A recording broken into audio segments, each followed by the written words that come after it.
সকলের সাথে সমাজের মাঝে এপি অপূর্ব আছে। সকলকে জানাই নতুন বছরের আন্তরিক প্রীতি, শুভেচ্ছা ও অভিনন্দন। আমাদের কন্টেন্ট যদি আপনাদের ভালো লেগে থাকে অবশ্যই আমাদের চ্যানেলটিকে সাবস্ক্রাইব, ফলো ও শেয়ার করে আমাদের পাশে থাকবেন, আরও আমাদের সাপোর্ট করে যাবেন। দেখতে থাকুন আমাদের উপস্থাপনা। আমরা আজকে ভারতীয় জনতা পার্টির পক্ষ থেকে আমি এবং আমাদের রাজ্য কমিটির সদস্য, যিনি নির্বাচন কমিশনের সঙ্গে সমন্বয়ের কাজ করেন, মাননীয় শিশির বাজোরিয়াজি, এখানে এসেছিলাম। আমাদের রাজ্যের চিফ এক্সিকিউটিভ, যিনি চিফ ইলেকশন অফিসার রয়েছেন, সিনিয়র আইএস মনোজ আগরওয়ালের সঙ্গে কিছু সুনির্দিষ্ট বিষয় নিয়ে কথা বলার জন্য, দাবি জানানোর জন্য এবং আমাদের কিছু কোয়েরি ছিল সেটা জানার জন্য। প্রথমত, আপনারা জানেন যে সুপ্রিম কোর্ট ইতিমধ্যে এসআইআর সংক্রান্ত অনেকগুলি নির্দেশনামা দিয়েছেন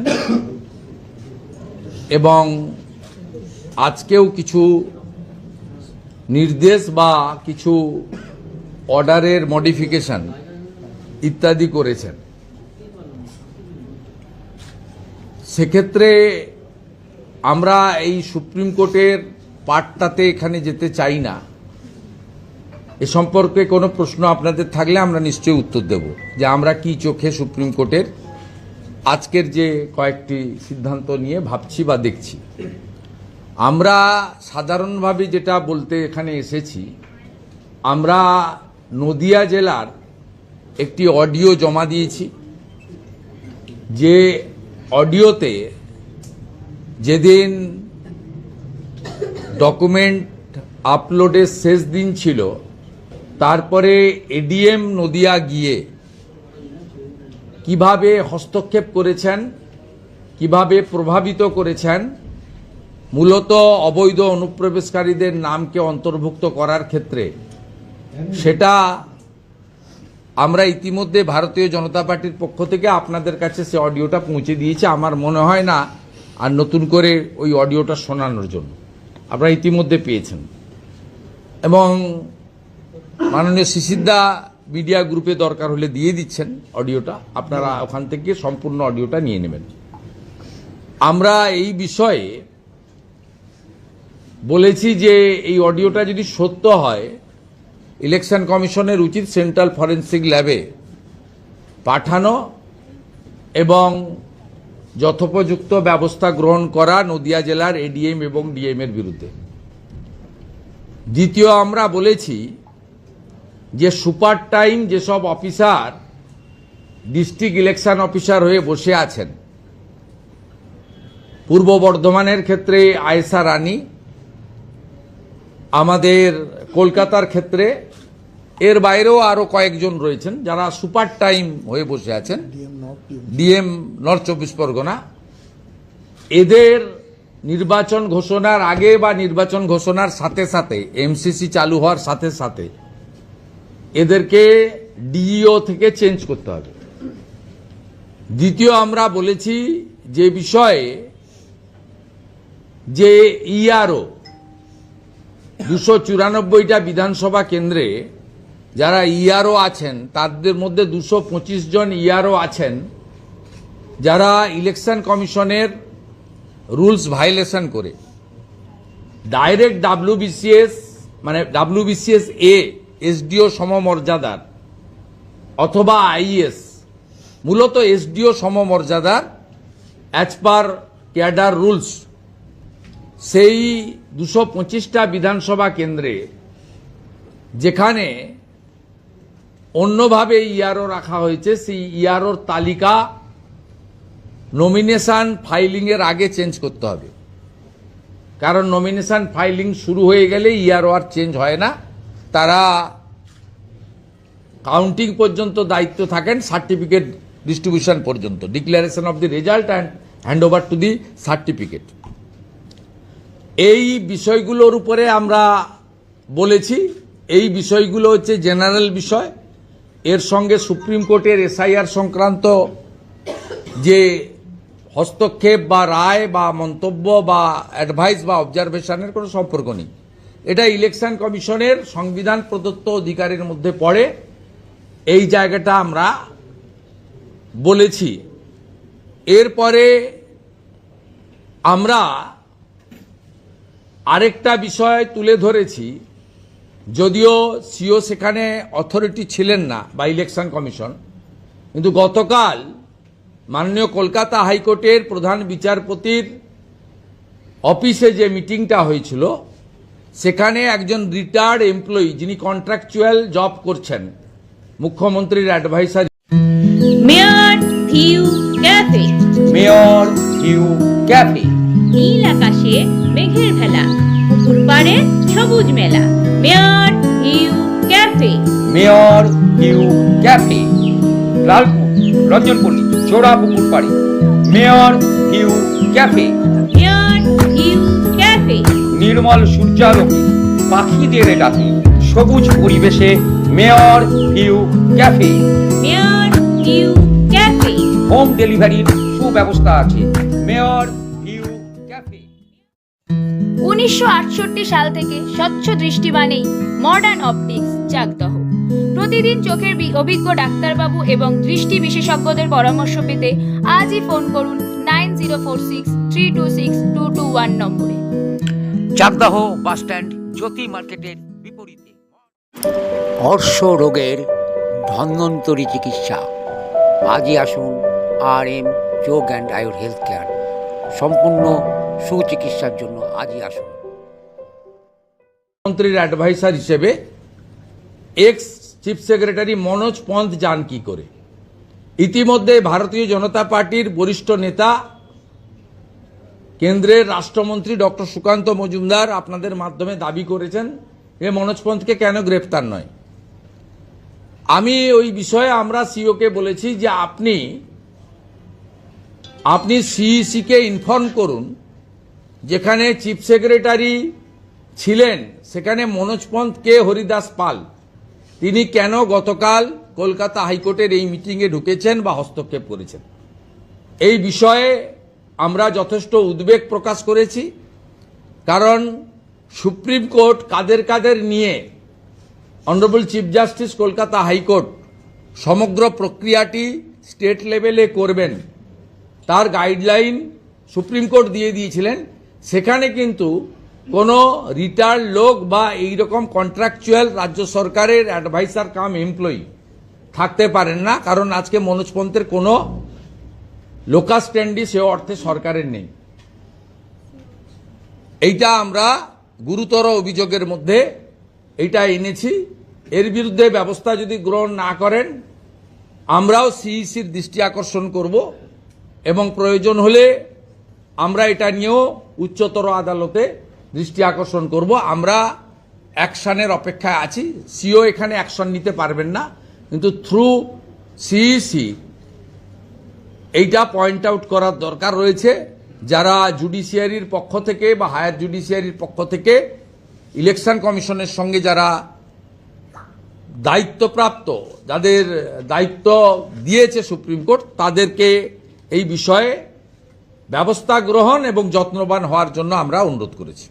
আজকে আদালতে এত বোমাতঙ্ক, আজকে হুমকি ইমেল, সেখানে আপনারা কি বাংলাদেশি অবৈধ মুসলিম অনুপ্রবেশকারীদের নাম ঝাড়াই বাছাই করার দায়িত্ব জুডিশিয়াল অফিসারদের দেওয়ার পরে তাদেরকে প্রথম চেষ্টা করা হয়, আমি যেটা গতকাল রায়দিঘি থেকে প্রকাশ করেছিলাম, লিয়াজো অফিসার নিয়োগ করার মাধ্যমে।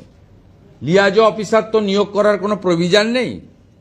সেক্ষেত্রে দ্বিতীয় পন্থা নিয়েছে জামাতিরা।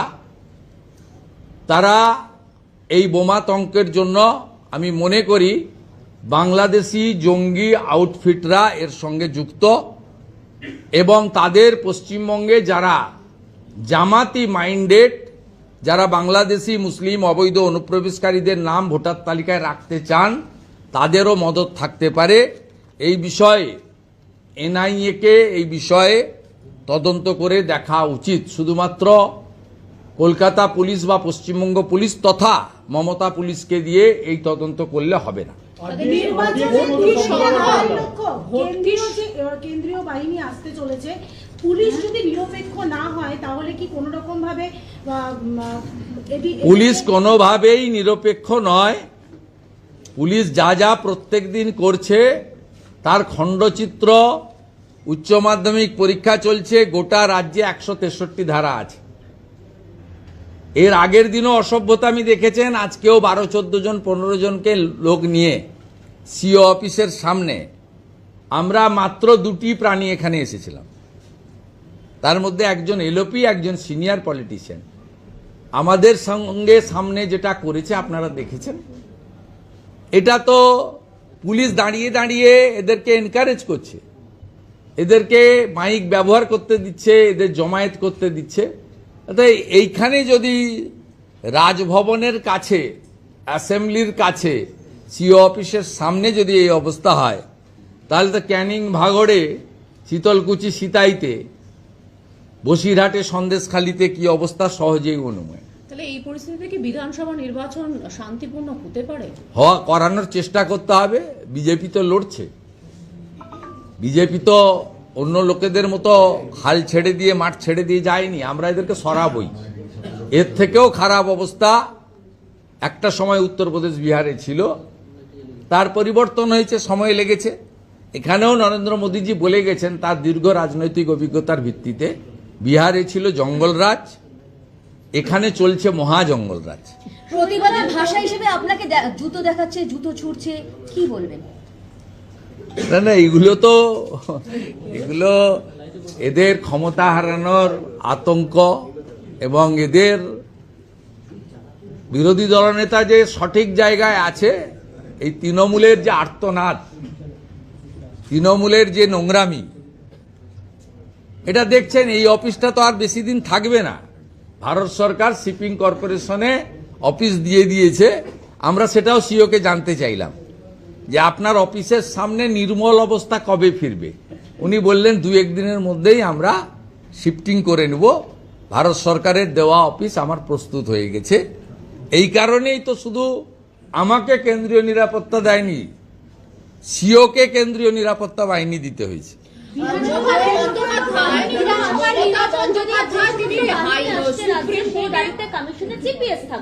আপনার কি মনে হয় এইভাবে বাহিনীকে দিয়ে সুষ্ঠু ভোট করানো? না, এক্ষুনি বলা যাবে না। জিপিএস থাকলে কি আছে, গাড়িটা কোথায় আছে। আপনাকে বলি, কোনো প্লেস অফ অকারেন্স যেখানে ঘটবে সেখানে যাওয়ার 3টে রাস্তা আছে। 5 মিনিটে যাওয়া যায়, 30 মিনিটে যাওয়া যায়, 90 মিনিটে যাওয়া যায়। ড্রাইভার যদি সিএপিএফ এর হাতে না থাকে, অফিসার যদি সিএপিএফ এর না থাকে, তাহলে যেখানে ঘটনা ঘটবে ওই 90 মিনিট ঘুরপথে যাওয়ার জায়গায় নিয়ে যাবে। তাতে জিপিএস এর সঙ্গে সম্পর্ক কি?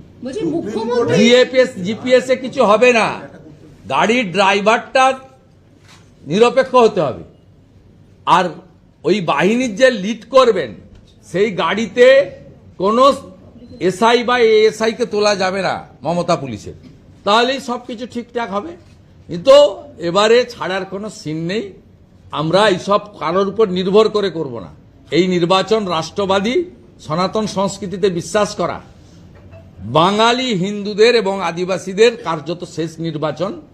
আমরা নিজেরাও এবার লড়ে আমরা যা করার করব, এবং যা হওয়ার হবে। কোনো জায়গায় 1 ইঞ্চি ফাঁক ফোকর রাখা হবে না।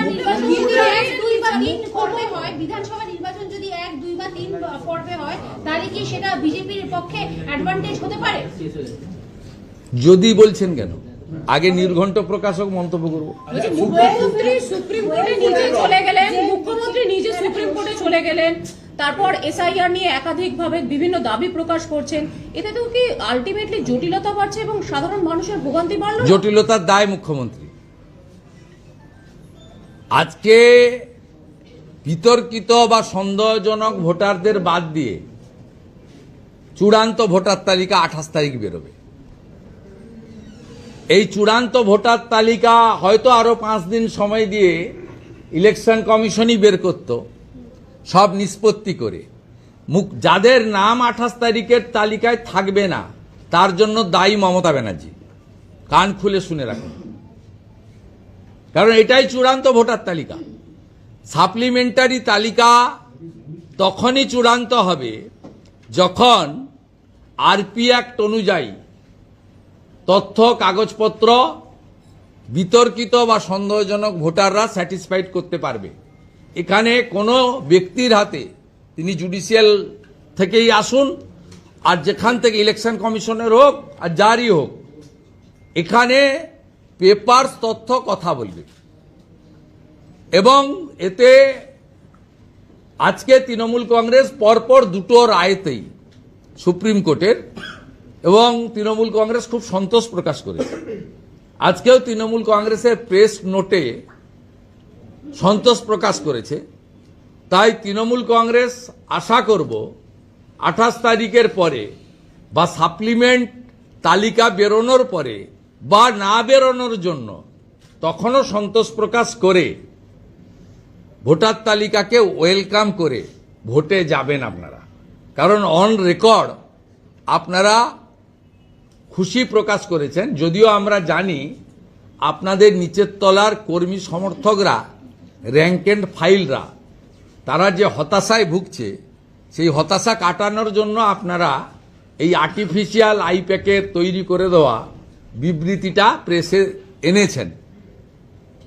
কিন্তু আজকে শুধু মাইক্রো অবজারভার নয়, শুধু কেন্দ্রীয় বাহিনী নয়, শুধু general police observer, expenditure observer নয়, এই প্রথম ভোটার লিস্টেও উড়িষ্যা এবং ঝাড়খণ্ড থেকে জুডিশিয়াল অফিসার আনতে হচ্ছে। এর ফলে প্রমাণ হয়ে গেছে যে পশ্চিমবঙ্গে এই সামগ্রিকভাবে ভোটার তালিকার মতো একটি অত্যন্ত চলমান প্রক্রিয়া, 8টা এসআইআর হয়েছে, কখনো এই ধরনের অভূতপূর্ণ পরিস্থিতি তৈরি হয়নি এবং কখনো এই ধরনের সুপ্রিম কোর্টের হস্তক্ষেপ বা উড়িষ্যা ঝাড়খণ্ড থেকে জুডিশিয়াল অফিসার আনার ব্যবস্থা বিগত দিনে হয়নি। সব কিছুই মানুষ দেখছে এবং এরপরে আমাদের মনে হয়েছে মমতা বন্দ্যোপাধ্যায়ের প্রশাসন এবং সরকার এটি একটি অষ্টম আশ্চর্য। পশ্চিমবঙ্গের জন্য এটা লজ্জার দিক মনে করছেন যে ভিন রাজ্য থেকে অফিসার এনে কাজ করাতে হচ্ছে? পশ্চিমবঙ্গে কিছু আছে নাকি? পশ্চিমবঙ্গে কিছু আছে নাকি? আপনারা তো আগেই দেখেছেন south eastern rail, eastern rail, তাদের রেলের এক্সামটা পশ্চিমবঙ্গের ছেলে মেয়েদের জন্য উড়িষ্যায় করছে। নর্থ ফ্রন্টিয়ারের এনএফআর এর পরীক্ষা কাটিয়ারে হচ্ছে, গৌহাটিতে হচ্ছে। পশ্চিমবঙ্গের ছেলেরা গিয়ে দিচ্ছে, কারণ এখানে পরীক্ষার হলের ভিতরে প্রশ্নপত্র বলে দেওয়া হয়, খাতা বদলে দেওয়া হয় অর্থের বিনিময়ে। পশ্চিমবঙ্গের যা গরিমা গৌরব ছিল সবটাই অনেক আগেই ভ্যানিশ হয়ে গেছে।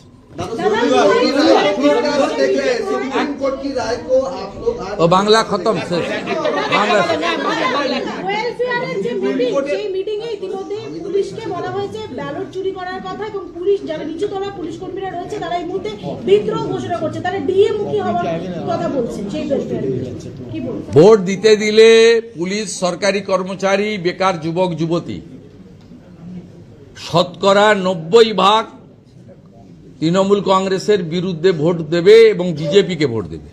আর শতকরা 10% যে ভোট করবে, যারা মূলত মুসলিমরা, একটা অংশ যারা বিজেপিকে মনে করে হিন্দুদের পার্টি, যদিও কেন্দ্রের সরকার বা বিজেপি সবাইকে নিয়ে চলার পক্ষপাতী, রাষ্ট্রবাদের পক্ষে, তারাও বিকল্প হিসেবে অন্য কাউকে হয়তো বেছে নেবে, তৃণমূলকে ভোট দেবে না। তাই তৃণমূল এসব করার চেষ্টা করবে। 21-24 যা করেছে এবারে করতে বিজেপি দেবে না। বিজেপি গত দুটি নির্বাচনের অভিজ্ঞতার ভিত্তিতে আমরা এবারে প্রথম থেকেই যত্নবান আছি। আমাদের যা যা করণীয় আমরা সেই কাজ করব এবং যথাসময়ে ইলেকশন কমিশন সিদ্ধান্ত ঘোষণা করলে আমরা আমাদের মতামত, আমাদের দাবি, আমাদের পরামর্শ আমরা সঠিকভাবে দেব এবং সামনেও জনগণের সামনে আনব। সুপ্রিম কোর্ট আজকে একাধিক গুরুত্বপূর্ণ রায় এবং পর্যবেক্ষণ দিয়েছে, এইটা নিয়ে আপনার অবস্থানটা কি, কোন পয়েন্টে বলছেন বলুন? সুপ্রিম কোর্ট আজকে বলেছে কলকাতা হাইকোর্টের প্রধান বিচারপতির পাঠানো চিঠির ভিত্তিতে বলেছেন যে এখানে অনেক সময় লাগবে, এই সংক্ষিপ্ত সময়ে সাপ্লিমেন্টারি ভোটার লিস্ট করা যাবে না। সুপ্রিম কোর্ট বলেছে উড়িষ্যা এবং ঝাড়খণ্ডের চিফ জাস্টিসকে আপনাকে হেল্প চাইলে আপনাকে জুডিশিয়াল অফিসার দিয়ে হেল্প করতে হবে, এটা 1 নম্বর বলেছে। এবং বলেছে সাপ্লিমেন্টারি লিস্ট পাটে পাটেও ক্লিয়ার করা যেতে পারে, এবং তার আরপি অ্যাক্টে তো সুপ্রিম কোর্ট ঢোকেনি, সিওকেই অ্যাপ্রুভ করে লিস্টটা পাবলিশ করতে হবে, সিদ্ধান্তটা জুডিশিয়াল অফিসারের। 1 নম্বর। দ্বিতীয় নম্বর বলেছে যে 14 তারিখের আগে ইআরওদের কাছে কিছু যদি হার্ড কপি থাকে তাহলে জুডিশিয়াল অফিসারদেরকে তারা সেটা হ্যান্ডওভার করতে পারে, মানে এটা ম্যান্ডেটারি নয়। তারা ওই কাগজগুলো দেখে ওই 13টা কাগজের সঙ্গে যেটা বলেনি তা আমি বলছি, কারণ সেই কোন কাগজের ভিত্তিতে যাচাই বাছাই হবে, নাগরিকত্ব দেখা হবে, তিনি ভারতীয় হতে হবে, তাকে 18 বছর হতে হবে, স্থায়ী বাসিন্দা হতে হবে, এই 3টে তো ক্রাইটেরিয়া। আপনি রিসেন্ট ডোমিসাইল সার্টিফিকেট দিলে নট অ্যাকসেপ্টেড, 15 বছর আগের সার্টিফিকেট লাগে। আরপি অ্যাক্ট তো বদলে দিতে পারবেন না, ওই তো কনস্টিটিউশনাল অ্যাক্ট। আপনি হঠাৎ করে 26 বছর পরে জন্মগ্রহণ করেছেন বলে দিতে পারবেন না, 26 দিন অন্তর অন্তর আপনার ছেলে হয়েছে এটাও আপনি বলে দিতে পারবেন না। অতএব জুডিশিয়াল অফিসাররা অত্যন্ত পড়াশোনা করা লোক এবং সিনিয়র জাজ, তারা ন্যূনতম 3 বছরের বেশি অভিজ্ঞতা রাখতে বলেছে। দে আর ভেরি এক্সপিরিয়েন্স, এবং তারা নিশ্চয়ই তথ্য এবং কাগজের ডকুমেন্টের বাইরে এদিক ওদিক করবেন না, এটা দ্বিতীয় জাজমেন্টে আছে কিছু। আর এই ইআরওদের 80% তারাও বেআইনি কাজ করতে চাইছেন না, কারণ ইতিমধ্যে 7 জন সাসপেন্ডেড, 4 জনের নামে এফআইআর হয়েছে, 3 জন ডিএম এর শাস্তির খাড়া ঝুলে রয়েছে। তারাও জানেন যে মমতা বন্দ্যোপাধ্যায় যেমন পার্থ চ্যাটার্জিকে বাঁচাতে পারেনি, মানিক ভট্টাচার্যকে বাঁচাতে পারেনি, অনুব্রতকে বাঁচাতে পারেনি, শাহজাহানকে এখনো বাঁচাতে পারছে না, ঠিক আমাদেরকেও মমতা বন্দ্যোপাধ্যায় বাঁচাতে পারবেন না। তাই তারাও, আমার বিশ্বাস, ভুল তথ্য, ফরজারি ডকুমেন্ট এগুলো জুডিশিয়াল অফিসারদেরকে হ্যান্ডওভার করবেন না। ওই অরবিন্দ মিনাদের মতো পায়দাস ডিএমদের কথায় এবং নন্দিনী চক্রবর্তীদের মতো স্তাবক চিফ সেক্রেটারিদের ধমকে, মমতা ব্যানার্জির কনস্পিরেসিতে এই ফাঁদে তারা পা দেবেন না, এটুকু আমি মনে করি। এটা দ্বিতীয় জাজমেন্টের দ্বিতীয় দিক আছে, আর বাকি তো যা ছিল আগে তাই আছে। 28 তারিখে ফাইনাল ভোটার লিস্ট বেরোবে, তার পরে পরে সাপ্লিমেন্ট লিস্ট পার্ট পার্ট করে বেরোবে।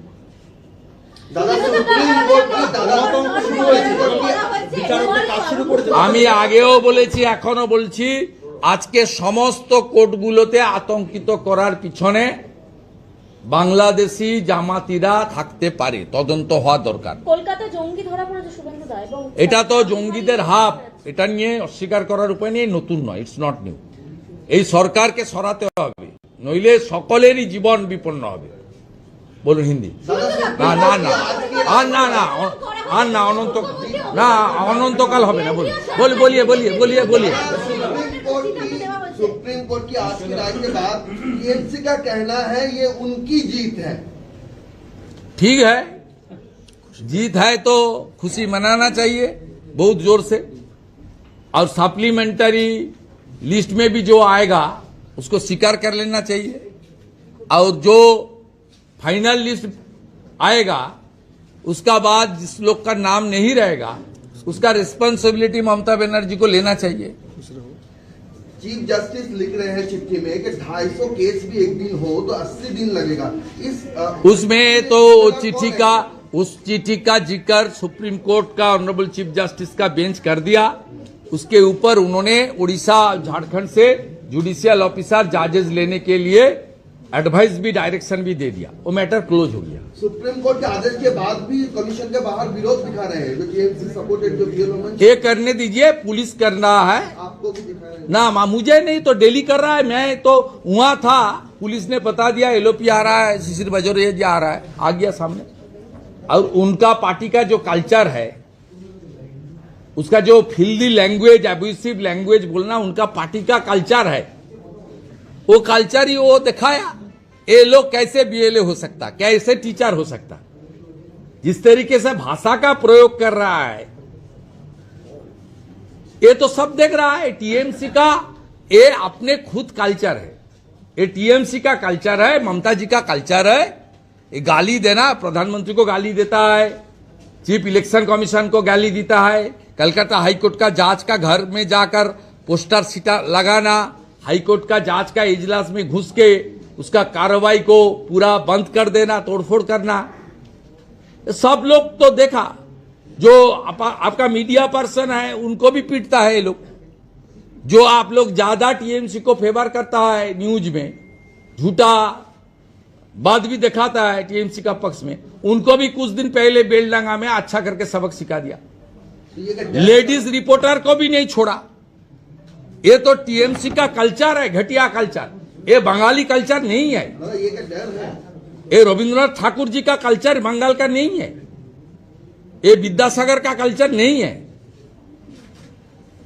ये कल्चर है नफरत की कल्चर। टीएमसी ने इनको इनकरेज किया, पेट्रोनाइज कर रहा है। पेंडिंग जो केसेस है, हियरिंग जो करेंगे जजेस लोग 60 लाख, उसमें देखा जा रहा है कि मुर्शिदाबाद एकदम टॉप पे है, और मुर्शिदाबाद के भी जो बांग्लादेश के सटे हुए जो कॉन्स्टिट्यूएंसीज है। देखिए, मैं अभी टिप्पणी नहीं कर रहा हूं।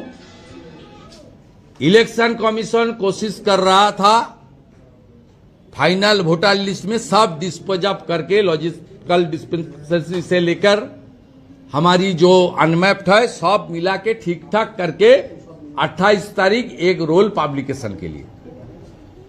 उसको कोई टाइम चाहिए तो 2-5 दिन एक्स्ट्रा टाइम ले सकता था, लेकिन आज जो हुआ इसके लिए जिम्मेदार टीएमसी और ममता बनर्जी है। 28 तारीख फाइनल रोल में जो नाम आएगा आएगा, वो पता सीओ का है, इलेक्शन कमीशन का है, मुझे नहीं है। और जिनका नाम नहीं आएगा, सप्लीमेंटरी लिस्ट में आने वाला है, वो तो नहीं भी आ सकता है। उसके लिए जुडिशियल ऑफिसर ने छानबीन करेगा, हियरिंग लेगा। 28 का लिस्ट में जिसका नाम नहीं रहेगा, इसके लिए जिम्मेदार ममता बनर्जी खुद है। ये तो अच्छा हुआ, इलेक्शन कमीशन और बीजेपी के खिलाफ कुछ नहीं बोलने वाला है। आप लोग को ममता बनर्जी के पास जाकर पूछना चाहिए क्यों हमारी नाम 28 तारीख का रोल में नहीं आ रहा है। जिम्मेदार responsibility goes to Mamata Banerjee. She went to the supreme court, she filed a case, after that supreme court intervene whole matters. इसलिए माले दायित्व आरोहित। Former chief secretary Manoj Pant कल हाजिर थे बैठक में। Former chief secretary Manoj Pant, it's completely illegal, unethical. Honorable Chief Justice Calcutta should take appropriate strong action. CO Election Commission should inform CEC. Election Commission should raise the voice in front of the Chief Justice bench in Supreme Court. Mr. Manoj Pant is now a common man. He is a retired person. He has no authority to attend any this type of high level meeting. दादा, central force के deployment के लिए रवि राय